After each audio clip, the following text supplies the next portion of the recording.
welcome everyone to Vayeshev and he dwelt, or some say, and he settled. We all know how good it feels to be settled and to put down roots, even if it's for a little while, whether settling in a new apartment or a starter home or getting a college dorm room and decorating it, or when we settle and retire from many years of work, day in and day out. And we look forward to that time of relaxing and enjoying family and friends and enjoying the fruit of one's labor. But just like Jacob, just when you think you have reached a point in life when you can kick up your feet for a while and start a new season of your life, suddenly everything changes.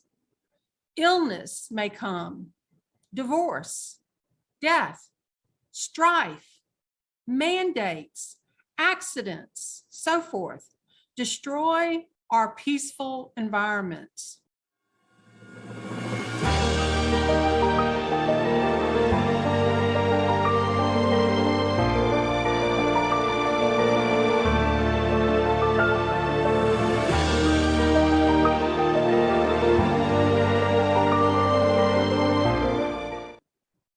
Life can be a struggle. For some, more than others. Some have had greater hardships than others. Jacob had had his fair share of life's struggles and drama. We all do at various times. Jacob had settled in the land of his father's sojourning. Yes, with 12 sons, a peaceful day was probably rare, but they were managing. I'm sure Jacob often tried to keep the peace among those 12 sons, though he had to have been aware of the undercurrent between the brothers.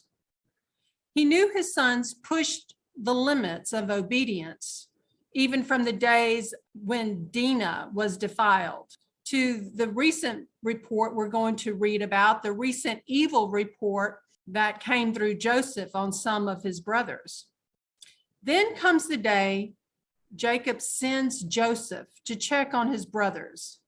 Maybe it was a little too quiet that day. So he chooses to have Joseph go check on his brothers and the sheep who were supposed to be tending those sheep in Shechem. In a way, Joseph was like his extra pair of eyes, not so much as a tattletale, but Joseph had a sensitive and obedient spirit as to what was right and what was wrong. This spirit within Joseph may have been one of several reasons why Jacob favored Joseph.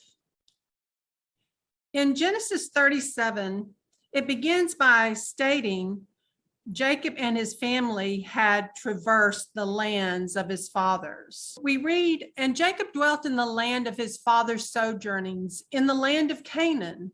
This is the genealogy of Jacob, or the day-to-day life, if you will, of Jacob. Joseph, being 17 years old, he was very young, was feeding the flock with his brothers. And the young man was with the sons of Bilhah and the sons of Zilpah, his father's wives. And Joseph brought an evil report of them to his father. And Israel loved Joseph more than all his children because he was the son of his old age. And he made him a long robe. But when his brothers saw that their father loved him more than all his brothers, they hated him and were not able to even speak peaceably to him. So we are quickly told of an account when Joseph brings an evil report back to his father concerning his brothers of Zilpah and Bilhah. Now, these brothers would have been, in the chart, you see Dan and Naphtali and Gad and Asher. This scene is not to be confused with the time Joseph is sent to check on his brothers with the flocks in Shechem. These are two separate accounts, and it is believed that the evil report was that these brothers of Zilpah and Bilhah were sacrificing some of the best sheep for themselves instead of setting those sheep apart for Yahweh. As mentioned, Joseph appears to have had an obedient spirit that set him apart from his brothers.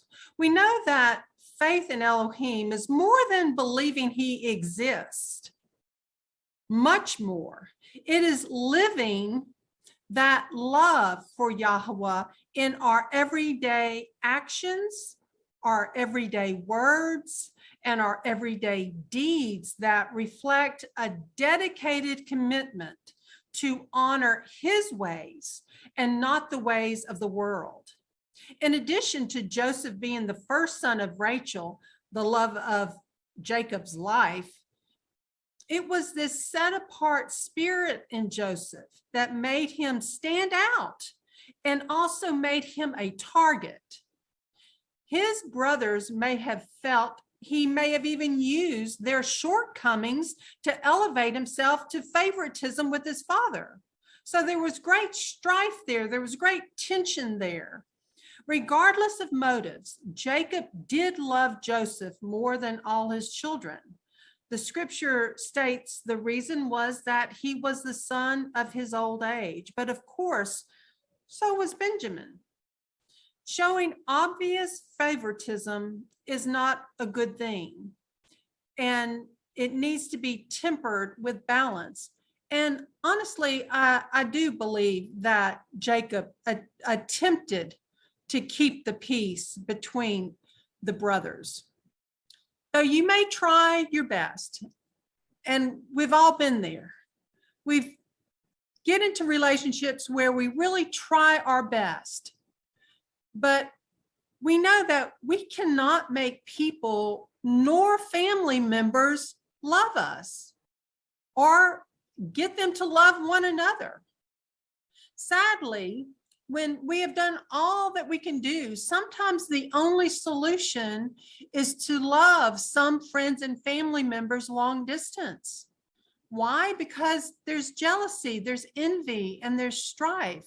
And those emotions can add insult to injury and set people up for worse failures.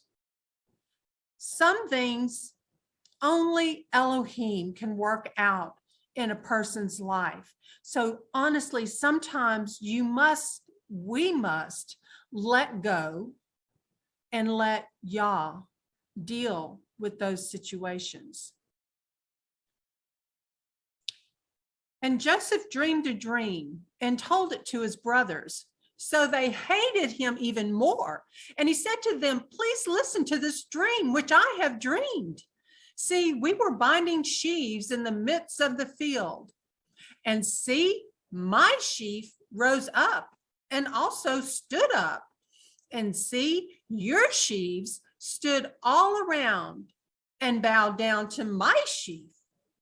And his brothers said to him, shall you indeed reign over us?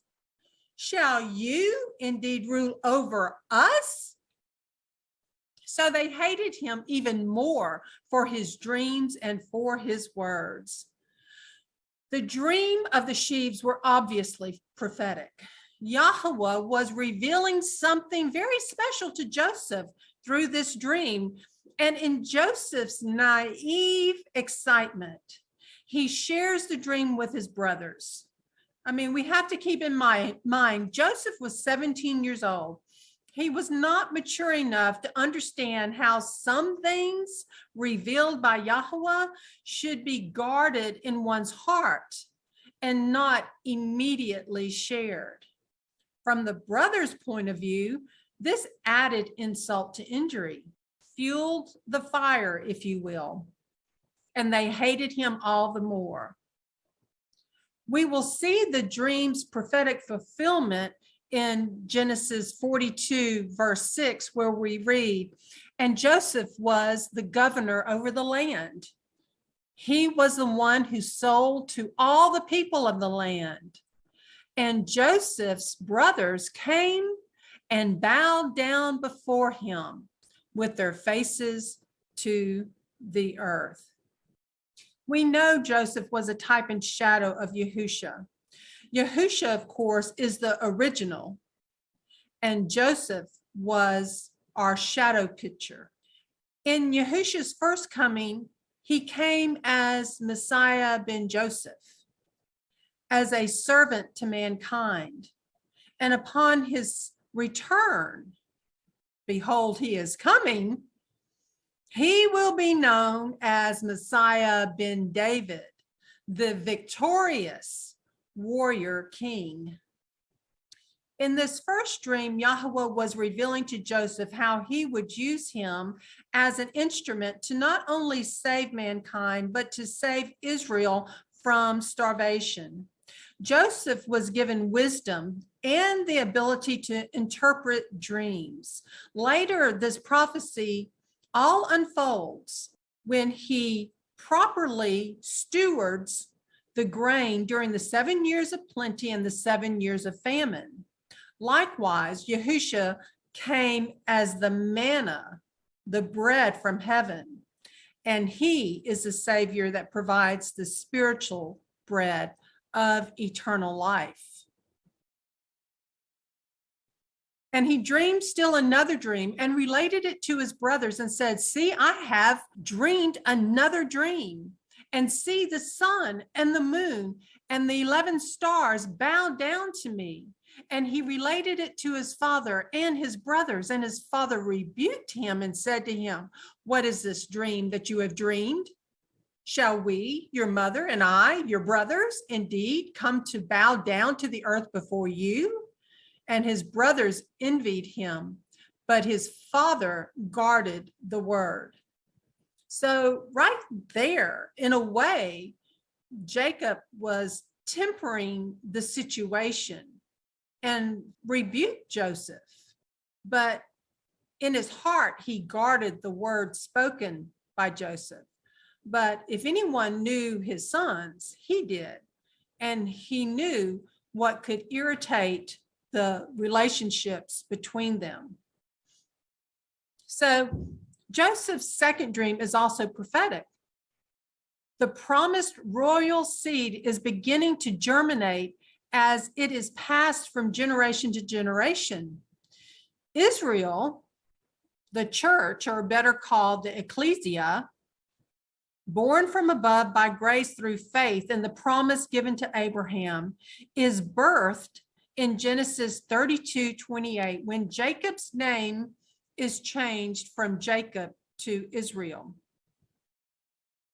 We read about that there in Genesis 32, verse 28. And he said, your name is no longer called Jacob, but Israel, because you have striven with Elohim and with men and have overcome. And of course, we now are Israel, born from above. And Israel, the very name Israel, means to strive with El, to overcome with El, to rule with El. Is that not what Yahusha was telling the 7 assemblies in the book of Revelation? To overcome, be overcomers. That's what he's named us, to be overcomers.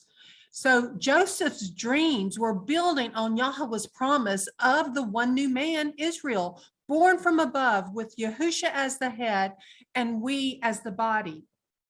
Also, in Isaiah 66, verse 7, it is written, before she labored, she gave birth. Before a pain came to her, she was delivered of a male child. We know it will not be until Revelation 12 as to when she labors in pain to give birth to the male child. This will be when Israel, born from above, will be fully developed, and the birth pangs begin as the delivery is soon to follow. The birth of Israel, the one new man born from above, has Yahusha as the head and we as the body. The child is immediately caught away to Elohim and to his throne, as the seven-headed dragon is desiring to devour the child. Because we know in the birthing process, the head is delivered first, which is Yahusha, and then the body follows, the one new man, Israel, born from above. So Revelation 12 is the final fulfillment of Joseph's dreams. You recall last week how I shared prophecy usually has at least 2 or 3 fulfillments in scripture, one in the Old Testament recordings, secondly, in the time of Yahusha, and lastly, in the end of days. The first fulfillment of Joseph's dreams are when his brothers and eventually all his family come to Egypt. Firstly, for bread, because there is a great famine in the land. And so that is equating to the dream when Joseph dreamed of the 11 sheaves that bowed before Joseph's sheaf. And secondly, for Israel's salvation from starving. Israel was depicted by the 11 stars and the sun and the moon bowing down to Joseph. Israel was in its infancy. Some have questioned, wasn't Rachel already dead? So how could his mother be bowing down to Joseph as well as depicted in the second dream? And that is true. Rachel had already died, but prophetically could have still been acknowledged, or possibly since Leah was still alive, maybe Jacob was referring to Leah and acknowledged her. It's hard to say, but yes, Rachel had already died. So regardless, the dream and dreams represented Israel bowing before Joseph as he saved them from physical starvation and was a type and shadow of Yahusha and our ultimate salvation, our manna from heaven. The second prophetic fulfillment we read about is in Luke. Yahusha, the manna from heaven, came and dwelt among us. We know he came in the likeness of flesh, and he was 100% Yahweh, and he was 100% divine. That cliche that he was 100% human and 100% Yahweh is not even mathematically correct. We know his flesh and bone were from heaven and not from the earth, as was with the first Adam. Joseph was his stepfather from the tribe of Judah, and Miriam his surrogate mother. We read about the shepherds and the angels in Luke 2, verse 8 through 17. And in the same country, there were shepherds living out in the fields, keeping watch over their flock by night. And look, a messenger of Yahweh stood before them, and the esteem of Yahweh shone around them, and they were greatly afraid. And the messenger said to them, "Do not be afraid, for look, I bring you good news of great joy, which shall be to all people. Because there was born to you today in the city of David a Savior who is Messiah, the Master. And this is the sign to you. You shall find a baby wrapped up, lying in a feeding trough." And suddenly there was with the messenger a crowd of the heavenly host, praising Elohim and saying, "Esteem to Elohim in the highest, and on earth peace among men with whom he is pleased."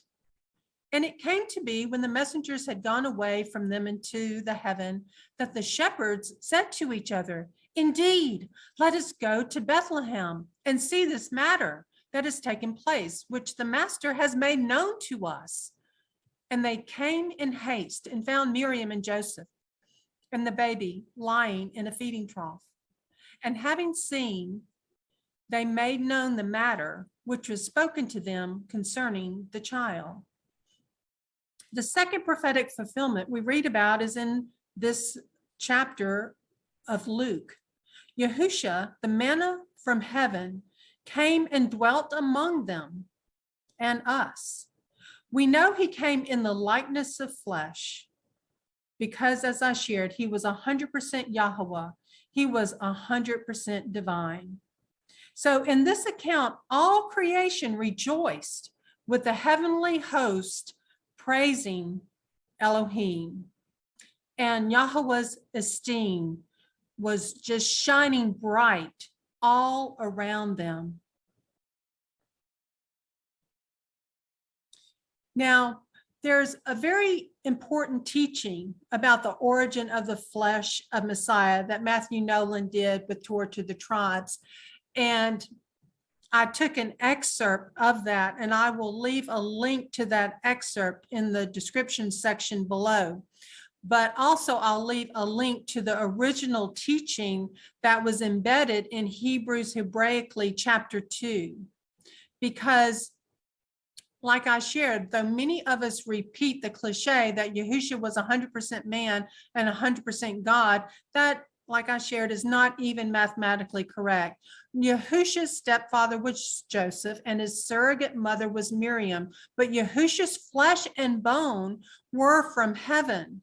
And that is extremely important because for that reason, many may even doubt that Yahusha was the Messiah. So we have to get this right. And Miriam's ovum was not used for our Elohim because our Elohim is not an Elohim of mixing. Otherwise, we would have had another Genesis 6 scenario. Yahusha, the Messiah, was 100% Yahweh in the flesh. He was divine. And Miriam carried Yahusha in her womb. She nourished Yahusha in her womb. But the mother's blood does not intermingle at all with the baby in the womb. Nourishments, yes. The blood intermingling, no. So to understand this in more detail, you'll see the associated scriptures embedded in this very important teaching. So if you've not heard it, make sure to go view it. The similarities between Yahusha and Joseph are many, and on this slide, it's just a few glimpses of these similarities. In Matthew chapter 2, we read, and Yahusha, having been born in Bethlehem of Judah in the days of Herod the sovereign, seeing Magi from the east came to Jerusalem, saying, where is he who has been born sovereign of the Jews, or king of the Jews, or the Yehudim? For we saw his star in the east and have come to do reverence to him.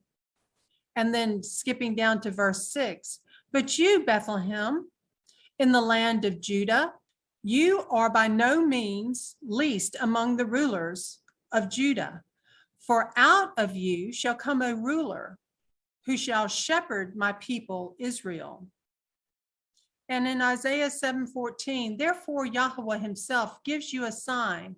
Look, the Alma, or the virgin, conceives and gives birth to a son, and shall call his name Emmanuel.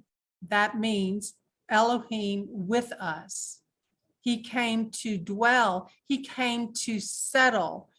He came to Vayeshev with us. I am the bread of life, Yahusha said.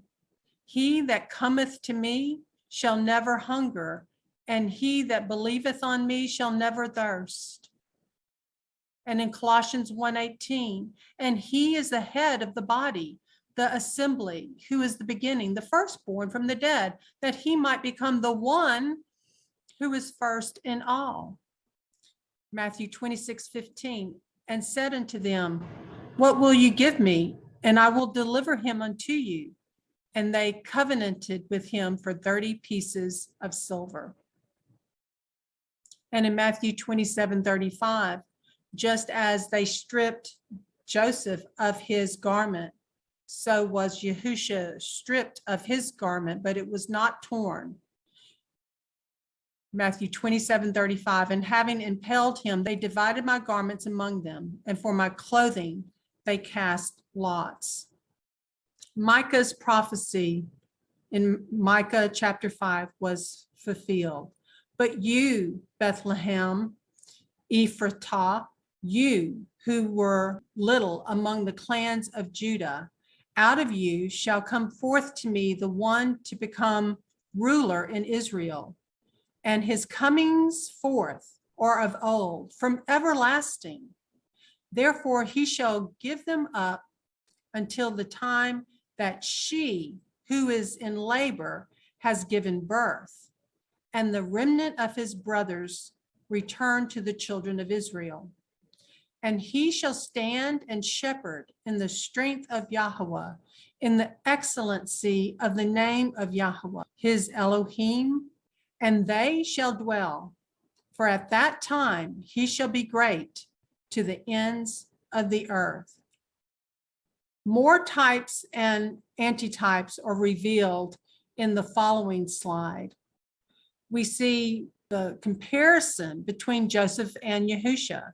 Both were despised, both went into Egypt, both returned from Egypt, both were arrested, both were falsely accused, both resisted temptation and sin, both were separated from their fathers, both had great power and authority, both were sold, both showed great love, both helped preserve life, both were found alive, both were reunited with brethren, both showed compassion, both showed pardon. Elohim was with both. And also keep in mind, there are many resources for children that you can find at a website called Bible Pathway Adventures. So you can look at those resources and consider if they would be appropriate for the children that you know in your life. And I will also leave that link in the description section below. While we are still discussing the second fulfillment from those dreams that Joseph had, the dream of the sheaves, the dream of the stars and the moon and the sun bowing down before Joseph, and how that was a type and shadow picture leading to Yahusha, I want to take a moment to look further into Genesis 35:21. So I'd like to backtrack back to that chapter and verse. And what I'm about to share, I hope you find this is as amazing as I did when this information was first shared with me. In Genesis 35, verse 21, it says, "And Israel set out and pitched his tent beyond the tower of Eder." The phrase tower of the flock is the Hebrew phrase Migdal Eder, and means a watchtower of the flock. In ancient times, this was a military tower erected to view into the valley on the edge of Bethlehem to protect the city. Several of these military towers are recorded in the Old Testament. The tower at Bethlehem is first mentioned in Genesis 35, verse 21. "And Israel journeyed and spread his tent beyond the tower of Eder. After Jacob left Bethel, he came to Eder, the tower, and there Rachel began hard labor. And as she delivered Benjamin, she died and was buried there in Ephratah, which is Bethlehem. After burying Rachel, Jacob moved his flock beyond the tower of Eder. This would pinpoint the location as being near to what is present-day Bethlehem. Clearly, this establishes that Migdal Eder, the tower of the flock, was in Bethlehem in Bible times. In Proverbs 18:10, "The name of Yahweh is a strong tower. The righteous run into it and are safe." Rachel, who had provided the inspiration and the love Jacob needed, came to the end of her way. She died in giving birth to her second son, whom she named Benoni, son of my sorrow. But Jacob chose the name Benjamin, son of my right hand. And Rachel must have been buried somewhere south of Bethel on the road to Hebron. Bethel was 10 miles north of Jerusalem, and Bethlehem was 6 miles south of Jerusalem. It is usually concluded that Rachel was buried in the immediate vicinity of Bethlehem. The traditional site is still pointed out to visitors to that city. On the journey, Rachel dies at the birth of her second son, a stretch. It was probably a few furlongs. Fear not. The cause for encouragement was that the child was born and that it was a son. The reason for this was Rachel's desire and hope expressed at the birth of Joseph were therefore fulfilled. Genesis 30, verse 24. And she called his name Joseph and said, Yahuwah shall add to me another son.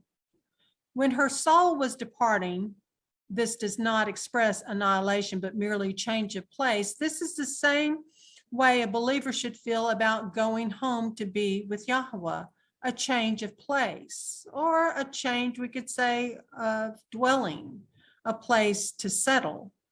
This presupposes the perpetual existence of the soul. Ben-Ani or Ben-Ani, son of my pain or son of my sorrow, is the natural expression of the departing Rachel. Benjamin, the right hand, is the seat of power. The son of the right hand is therefore the child of power, again pointing to Yahusha. According to Edersheim, in the life and times of Yahusha HaMashiach, in Book 2, Chapter 6, this Migdal Eder was not the watchtower for the ordinary flocks that pastured on the barren sheep ground beyond Bethlehem, but it was the one that lay close to the town on the road to Jerusalem.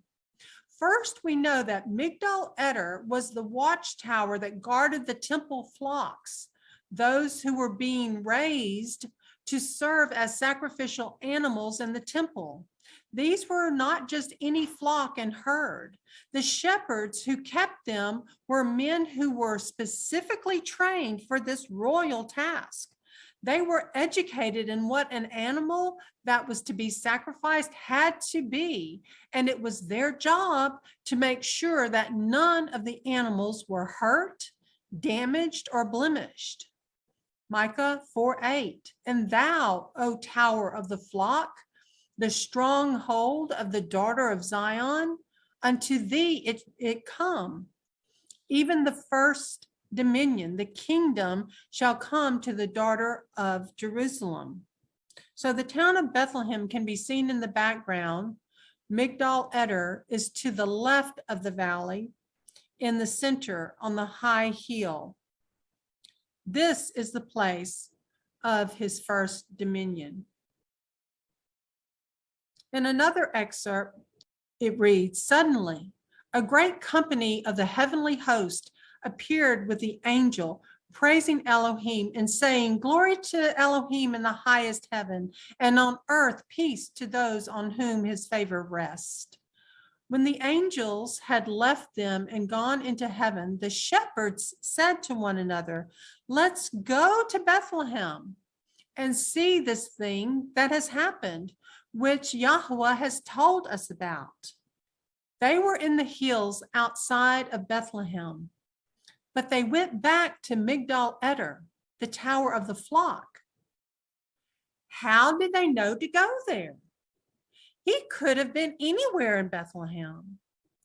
First, they knew the prophecy of Micah chapter 4, verse 8, that the restoration of Israel's royal authority would come from Migdal Eder, and from Micah chapter 5, verse 2, that it was not merely Bethlehem, but Bethlehem Ephratah, the town of David, the home of Boaz, where the Messiah would be born.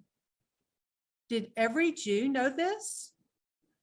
Maybe, but these were shepherd priests in service of Yahweh. Surely they knew the prophecies. And we move on now to the third fulfillment. We find that in Revelation 12. We see a similar scene as to Joseph's dream. And we know, as we previously discussed, that Yahusha is the head, and the head is birthed first. Then the body follows, and that would be we are the body. We are the one new man, Israel, born from above. So in Revelation 12:1, we read, and a great sign was seen in the heaven, a woman clad with the sun, with the moon under her feet, and on her head a crown of 12 stars. And being pregnant, she cried out in labor and in pain to give birth. And another sign was seen in the heaven, and see, a great fiery dragon, red dragon, having 7 heads and 10 horns, and 7 crowns on his heads. And his tail draws a third of the stars of the heaven and throws them to the earth. And the dragon stood before the woman who was about to give birth to devour her child as soon as it was born. And she bore a male child who was to shepherd all nations with a rod of iron. And her child was caught away to Elohim and to his throne. And the woman fled into the wilderness, where she has a place prepared by Elohim to be nourished there 1,260 days. Then dropping down to verse 13. And when the dragon saw that he had been thrown to the earth, he persecuted the woman who gave birth to the male child. And the woman was given 2 wings of a great eagle to fly into the wilderness to her place, where she is nourished for a time and times and a half a time from the presence of the serpent. And out of his mouth the serpent spewed water like a river after the woman, to cause her to be swept away by the river. And the earth helped the woman, and the earth opened its mouth and swallowed up the river, which the dragon hath spewed out of his mouth. And the dragon was enraged with the woman, and he went to fight with the remnant of her seed, those guarding the commands of Elohim and possessing the witness of Yahusha HaMashiach. We see how those prophetic dreams had 2 fulfillments so far, and in the very near future will have the 3rd fulfillment. We continue in Genesis 37, verse 12. And his brothers went to feed their flocks in Shechem. And Israel said to Joseph, are not your brothers feeding the flock in Shechem? Come, I send you to them. So he said to him, here I am. And he said to him, please go and see if it is well with your brothers, and also well with the sheep, and bring back word to me. So he sent him out of the valley of Hebron, and he went to Shechem. And a certain man found him, and see, he was wandering in the field. And the man asked him, saying, what do you seek? And he said, I'm seeking my brothers. Please inform me where they are feeding their sheep.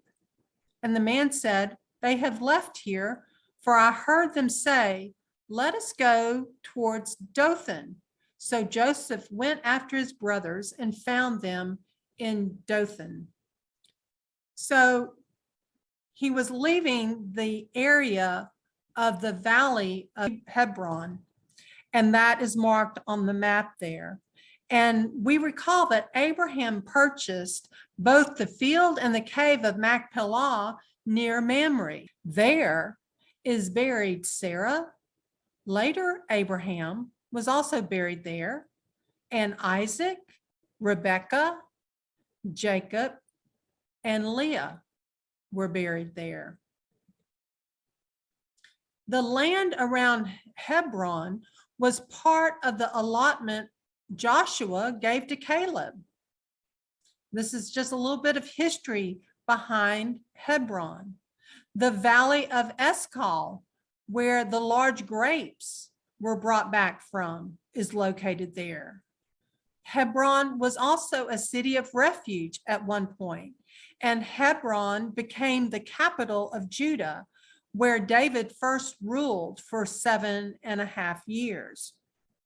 From Hebron, the brothers were to have been in Shechem caring for the flock, and that's where Joseph sets out to go, is to Shechem.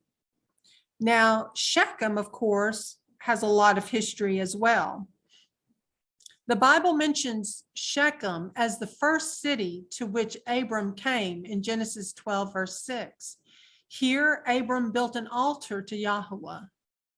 Jacob also came to Shechem after he returned from Padan Aram. Jacob, purchased the portion of the field where he had pitched his tent. He bought it from the sons of Hamor, Shechem's father, for 100 pieces of money.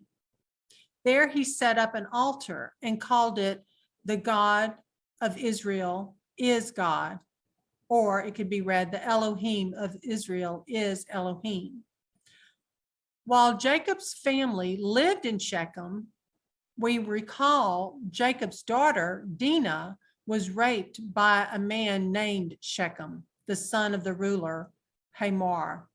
We also know that Levi and Simeon made a deceptive pact with the males of the city and slaughtered them all in revenge of Dinah, their sister. This is also where Jacob is now sending Joseph, his 17-year-old son. He's sending Joseph from Hebron, the valley of Hebron, to check on his brothers and the sheep as they kept the flocks in Shechem. But ultimately, he is told that they moved on to Dothan. It is also interesting to note Joshua had buried the bones of Joseph, which the sons of Israel brought up from Egypt at Shechem. And so Joseph finds them in Dothan. And keep in mind just a word about Bethel, because he had to pass through Bethel to get to Shechem. And we recall in Genesis 35, and Elohim said to him, "Your name is Jacob. Your name is no longer called Jacob, but Israel is your name." So he called his name Israel. And Elohim said to him, "I am El Shaddai, be fruitful and increase. A nation and a company of nations shall be from you, and kings come from your body. And the land which I gave Abraham and Isaac I give to you, and to your seed after you I give this land."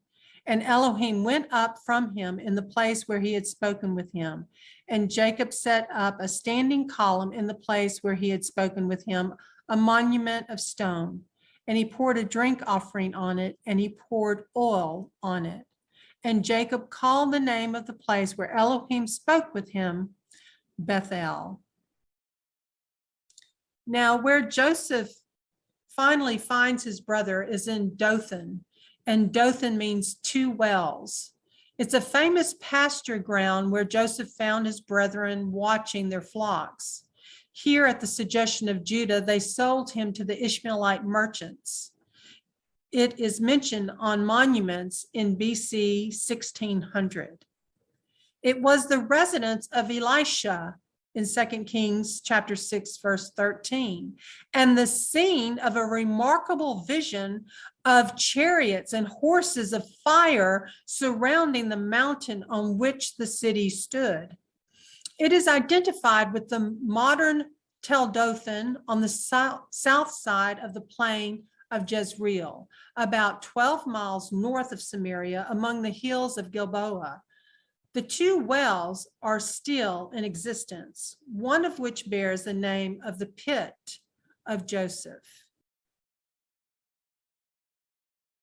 And they saw him from a distance, in verse 18. And before he came near them, they plotted against him to kill him. And they said to each other, "See, this master of dreams is coming. Now then, come and let us now kill him and throw him into some pit, and shall say, some wild beast has devoured him. Let us then see what comes of his dreams." But Reuben heard, and rescued him from their hands and said, "Let us not strike his being." And Reuben said to them, "Shed no blood. Throw him into this pit, which is in the wilderness, and do not lay a hand on him in order to rescue him out of their hands and bring him back to his father." So that was Reuben's plan. So it came to be when Joseph had come to his brothers that they stripped Joseph of his robe, the long robe which was on him. And they took him and threw him into a pit. And the pit was empty. There was no water in it. And they sat down to eat a meal. And they lifted their eyes and looked and saw a company of Ishmaelites coming from Gilead with their camels, bearing spices and balm and myrrh, going to take them down to Egypt. And Judah said to his brothers, "What would we gain if we kill our brother and conceal his blood? Come, and let us sell him to the Ishmaelites, and let not our hand be upon him, for he is our brother, our flesh." And his brothers listened. So Joseph was thrown into a pit. His life was threatened. They wanted to kill him. And also Yahusha had several threats that came against him. They wanted to kill him in his lifetime as well. Joseph was thrown into a pit, and it was Reuben that had planned to bring him out of the pit to his father, though that didn't work out as he thought. That reunion with his father would end up taking 21 years. We also know when Yahusha died, was buried, and raised again from the grave, that he did return to his father as well. It stated that they stripped Joseph of his priestly garment, as did the soldiers at the time of Yahusha's crucifixion. With Yahusha, they did not tear his garment, but cast lots for it. And for this reason, Yahusha was not disqualified to continue on as the high priest after the order of Melchizedek over his own crucifixion as the Passover lamb, because we know that if the high priest tore his garment or had his garment torn, it would have disqualified him. And then lastly, just some insights. There was no water in the pit. And we also know that Yahusha also said that he thirsted. And there is mention of spices and balm and myrrh. And we know that these things were also included in the account of Yahusha when they brought gold, frankincense, and myrrh at the time of his birth. And Midianite traders passed by, so they pulled Joseph up and lifted him out of the pit and sold him to the Ishmaelites for 20 pieces of silver. And they took Joseph to Egypt. So right there, we see human trafficking. They sell Joseph, their brother. And Reuben returned to the pit, and see, Joseph was not in the pit, and he tore his garments. And he returned to his brothers and said, "The boy is gone, and where am I to go?" So they took Joseph's robe, slew a male goat, and dipped the robe in the blood, and sent the long robe and brought it to their father and said, "We have found this. Please look, is it the robe of your son or not?" And he recognized it and said, "It is my son's robe. An evil beast has devoured him. Joseph is torn to pieces." And Jacob tore his garments and put sackcloth on his waist and mourned for his son many days. And all his sons and all his daughters arose to comfort him, but he refused to be comforted. And he said, "Now let me go down to Sheol to my son in mourning." So his father wept for him. And the Midianites had sold him in Egypt to Potiphar, an officer of Pharaoh and captain of the guard. it is interesting that Jacob said, now let me go down to Sheol to my son in mourning, because it is my understanding that before Yahusha came, when someone died, they were in the bosom of Abraham on the comfort side of Sheol. It would not be until Yahusha's death, burial, and resurrection that he would set the captives free and be the one that opened the door in Revelation 4:1 to be in the very presence of Yahweh's throne room. Now, in Genesis 38, we're going to read an account between Judah and his daughter-in-law, Tamar, and it's concerning the seal, the cord, and the staff. And at that time, it came to be that Judah left his brothers and turned aside to a man, an Adulamite, whose name was Hira. And Judah saw there a daughter of a certain Canaanite whose name was Shua. And he took her and went into her. She conceived and bore a son. He called his name And she conceived again and bore a son, and she called his name Onan. And she conceived yet again and bore a son, and called his name Shelah. And he was at Kezeb when she bore him. And Judah took a wife for his firstborn, and her name was Tamar. But Judah's firstborn, was evil in the eyes of Yahweh, and Yahweh took his life. And Judah said to Onan, go into your brother's wife and marry her and raise up an heir to your brother. And Onan knew that the offspring would not be his. And it came to be when he went into his brother's wife that he spilled on the ground, lest he should give an offspring to his brother. But what he did displeased Yahweh, so he took his life too. Then Judah said to Tamar, his daughter-in-law, remain a widow in your father's house until my son Shelah is grown. For he said, lest he also die as his brothers did. And Tamar went and dwelt in her father's house. So here, this was Adullam, and that you can see is not that far from Hebron, the valley of Hebron. On this map, it would be about where this red dot is. Verse 12. And after a long time, the daughter of Shua, Judah's wife, died. And Judah was comforted and went up to his sheep shearers at Timnah, he and his friend Hira the Adullamite. And it was reported to Tamar, saying, see, your father-in-law is going up to Timnah to shear his sheep.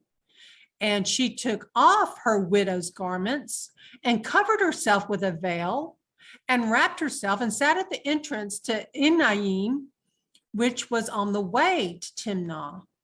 For she said that Shelah was grown, and she was not given to him as a wife. And Judah saw her and reckoned her for a whore, for she had covered her face. And he turned aside to her by the way and said, please, let me come into you, for he did not know that she was his daughter-in-law. And she said, what do you give me to come into me? And he said, let me send you a young goat from the flock.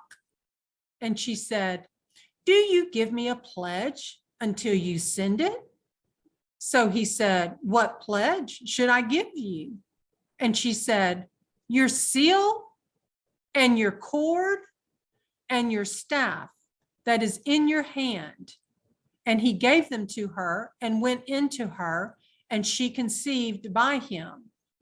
And she arose and went away and removed her veil and put on the garments of her widowhood. So Timnah, there's a couple of places called Timnah. One was a little to the west of Bethlehem, and the other upon the Philistine border beyond Bethshemesh. As it lay, however, only about 7 miles beyond Adullam And as the flocks there were Judah's private property and under the charge of Hira, this remoter place, now called Timnah, is probably the Timnah meant, as at Bethlehem, the pastures were occupied by his father. So it is believed it was the Timnah that was furthest away. And we see Timnah right there. So she asked him to leave a pledge, and she asked for his seal, his cord, and his staff. In Elcott's commentary, he wrote about thy bracelets or thy cord. The art of engraving was probably not advanced enough among these nomads to permit them to engrave gems small enough to wear in a ring, because we're all familiar with the signet rings. Judah evidently suspended his signet round his neck by a cord, and this custom still exists among the Arabs, of whom some wear signet rings, while others hang them around their necks. Probably each man of distinction had his emblem, and in Genesis 49, Jacob seems to refer to them. Thus, Judah's emblem, as we know, was a lion, Zebulun's a ship, and Issachar's an ass. And about the staff in ancient times was elaborately adorned. Herodotus describes the staves carried by the Babylonians as having on them carvings of fruit or of some flowers or birds.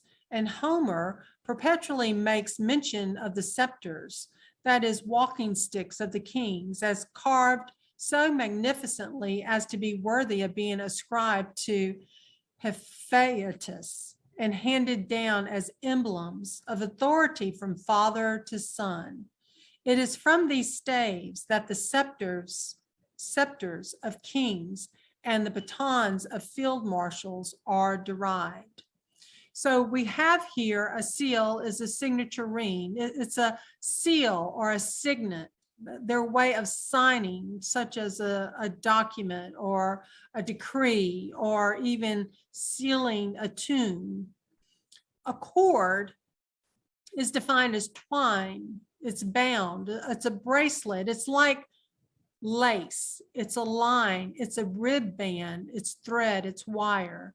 And staff is a branch, figuratively a tribe. Also a rod, whether for chastising, ruling, throwing, or walking. A staff, figuratively a support of life, for example, bread. Rod, staff, or tribe. So we see signet or seal used several times. We know the two stones that were on top of the high priest's shoulders held the names of the children of Israel. We also know the engravings on the breastplate had the stones engraved with the names of the children of Israel, the tribes of Israel. Also, the high priest on their head plate would have a plate of pure gold, and engraven upon it would be holiness to Yahweh. And also in Daniel chapter 6, we see, and a stone was brought and laid upon the mouth of the den, and the king sealed it with his own signet and with the signet of his lords, that the purpose might not be changed concerning Daniel. And in Genesis 41, we know Pharaoh took off his ring from his hand and put it upon Joseph's hand, because he was giving Joseph that much power. He would be second in command. And in Esther, we know that the king took his ring from his hand and gave it to Haman, which was a bad news. And again, in Esther 8, verse 2, the king took off his ring, which he had taken from Haman, and eventually gave it to Mordecai, which was a better move. And in Luke chapter 15:22, we read, but the father said to his servants, and this was in the story about the prodigal son, bring forth the best robe and put it on him, and put a ring on his hand and shoes on his feet. So likewise, isn't that what Yahusha has done for us? He has given us his robe of righteousness. He has given us authority in the Great Commission to conduct his business while on earth as his royal ambassadors.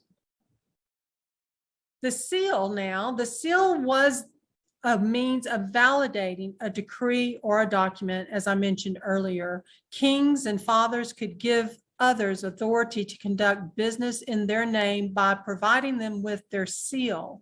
In Revelation 5, the Lion of the tribe of Judah was the rightful heir and was found worthy to open the seven-sealed scroll. The scroll in Revelation 5 was the redemption deed to believers washed by the blood of the Lamb, and for all creation and for the land. That was what the seven-sealed scroll was. And I saw in the right hand of him who sat on the throne a scroll written inside and on the back, having been sealed with seven seals. So the seals were not only placed on decrees and documents and on, in this case, deeds, but could seal people. I mean, we see people sealed in the book of Revelation, or on stones to protect entry or violation of someone going in.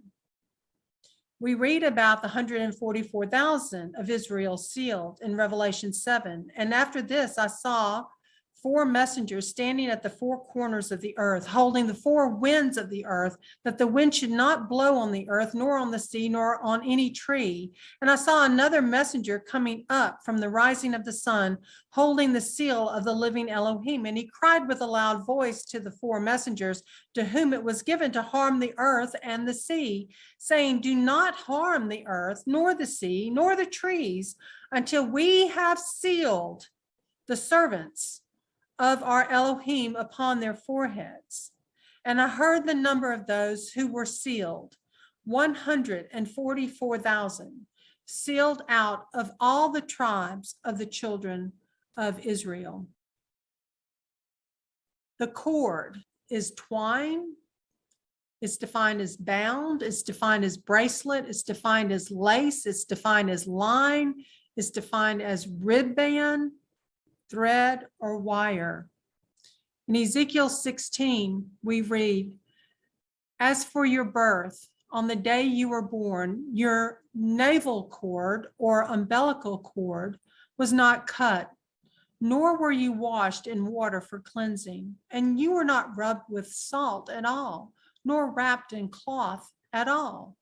No eye felt sorry for you, to do any of these for you, to have compassion on you, but you were thrown out into the open field to the loathing of your life on the day you were born.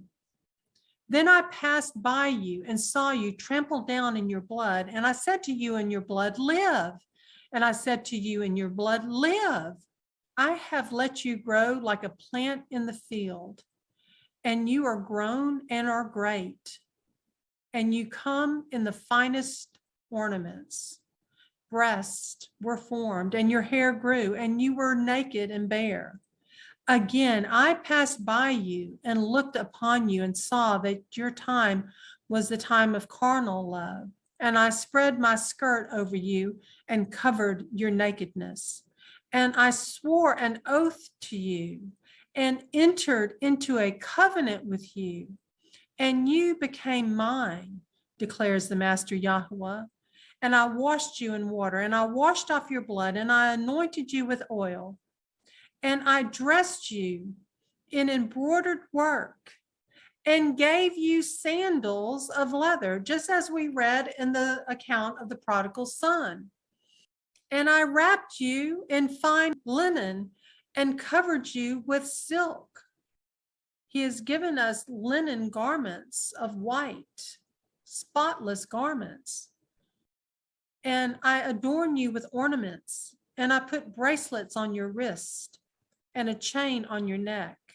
And I put a ring on your nose and earrings in your ears and a crown of adorning on your head. In many ways, this cord that held the signet could also be correlated to an umbilical cord. And through that cord, he has given us the Great Commission to be his royal ambassadors and conduct his business on earth, to spread the good news of Yahusha HaMashiach. The staff in Genesis 49, verse 10, the scepter or the staff, we know, shall not turn aside from Judah, nor an inscriber from between his feet, until Shiloh comes, meaning until Yahusha comes, and to him is the obedience of peoples. Binding his donkey to the vine and his donkey's colt to the choice vine, he washed his garments in wine and his robes in the blood of grapes. His eyes are darker than wine and his teeth whiter than milk. And in Psalm 23:4, when I walk through the valley of the shadow of death, I fear no evil, for you are with me. Your rod and your staff, they comfort me. And in Luke 15:22, but the father said to his servants, bring out the best robe and put it on him, and put a ring on his hand and sandals on his feet. And bring the fattened calf here and slaughter it, and let us eat and rejoice, because this son of mine was dead and is alive again, and he was lost and is found. And they began to rejoice.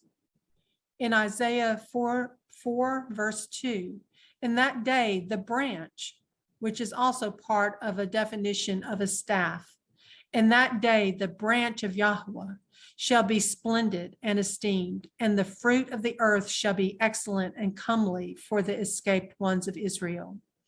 And in Revelation 12:5, and she bore a male child who was to shepherd all nations with a rod of iron, and her child was caught away to Elohim and to his throne.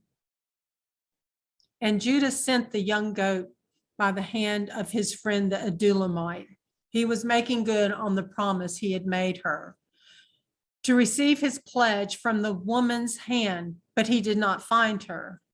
And he asked the men of that place, saying, where is the cult prostitute who was beside the way to Enaim? And they said, there was no cult prostitute in this place. And he returned to Judah and said, I have not found her. And the men of the place also said, there was no cult prostitute in this place. And Judah said, let her take them for herself, lest we become despised. For I sent this young goat, and you have not found her. And it came to be about 3 new months after that Judah was informed, saying, Tamar, your daughter-in-law has whored, and see, she has conceived by whoring. And Judah said, bring her out and let her be burned. We read in this account that Judah did follow through with his commitment to bring her a male goat, but upon not finding her and having a witness that he made an attempt to do so, he chooses not to pursue his items lest they know the deed he had committed himself. So he chooses not to try to get those items back, because in doing so, he would have exposed himself. We go on to read, when she was brought out, she sent to her father-in-law saying, by the man to whom these belong, I am pregnant. And she said, please examine whose these are, the seal and the cord and the staff. And Judah examined and said, she has been more righteous than I, because I did not give her to Shelah, my son, and he never knew her again. And it came to be at the time for giving birth that twins were in her womb. And it came to be when she was giving birth that the one put out his hand, and the midwife took a scarlet thread and bound it on his hand, saying, this one came out first. And it came to be as he drew back his hand that, see, his brother came out. And she said, how did you break through? This breach be upon you. So his name was called Peretz. And afterward, his brother came out who had the scarlet thread on his hand. So his name was called Zerah. So in the genealogy of Yahusha listed in Matthew chapter 1, verse 3, we see, and Judah brought forth Peretz and Zerah by Tamar. And Peretz brought forth Hezron, and Hezron brought forth Ram. We see that this continued the righteous lineage leading up to Yahusha HaMashiach. And since Joseph was Yahusha's stepfather, he would be aligned with the tribe of Judah. So throughout the Bible, the adversary attempts to break the royal righteous line, not only of the king, but the kingdom. And the adversary is after Joseph to this day. Are we not the fire of Israel? Are we not the flame of Joseph to this day? Is not the adversary on our tail, if you will? Is not the battle between the beast man rising Esau and the one new man Israel? Are they still not warring against one another? Because in this account, in this Torah portion, we see that the birthright was being attacked and the tribe was being attacked in which the ruler would come. Because we know the birthright belonged to Joseph, but the ruler would come through Judah, which would be Yahusha HaMashiach after the order of Melchizedek. In 1 Chronicles chapter 5, verse 1 and 2, this is where you read this. As for the sons of Reuben, the firstborn of Israel, he was the firstborn, but because he profaned his father's bed, his birthright was given to the sons of Joseph, son of Israel, so that the genealogy is not listed according to the birthright. For Judah prevailed over his brothers, and from him came a ruler, although the birthright was Joseph's. So the actions taken by Tamar continues the royal lineage that is noted in Matthew chapter 1, verse 3, because it continues on through Peretz, the first twin born of Tamar.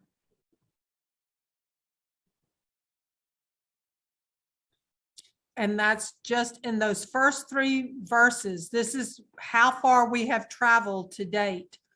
The book of the genealogy of Yahusha Messiah, son of David, son of Abraham. Abraham brought forth Isaac. Isaac brought forth Jacob. Jacob brought forth Judah and his brothers. And Judah brought forth Peretz and Zerah by Tamar. And Peretz brought forth Hezron, and Hezron brought forth Ram. Verse 17, we read, so all the generations from Abraham to David were 14 generations, and from David until the exile to Babel were 14 generations. And from the exile to Babel until the Messiah were 14 generations. We are in the end of 6,000 years since creation. So from Adam to Abraham, it is estimated to be 2,000 years. From Abraham to Yahusha is estimated to be another 2,000 years. From Yahusha to his return will be another 2,000 years. Therefore, from creation of Adam to Yahusha's last return to the earth is 6,000 years. After the 6,000 years, Yahusha HaMashiach will return and rule for 1,000 years. Therefore, the earth and the heaven completes their allocated 7,000 years in accordance with Yahweh's plan. And immediately this first earth and heaven will pass away, and a new earth and new heavens are created. And Yahusha HaMashiach will reign and continues forever.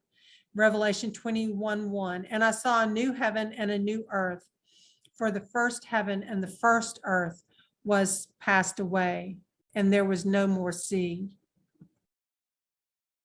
So this is the time in which we live. We are in the 6th millennium that is about to cross over into the 7th millennium. The 7th millennium is when we will rule and reign with Yahusha HaMashiach 1,000 years. It equates to the 7th day of the Moedim of Sukkot, leading into the 8th great day, the day of new beginnings, the day of the creation of the new earth and new heavens. So we look up, for our redemption draws nigh. We are victorious in Yahusha HaMashiach. Shabbat Shalom.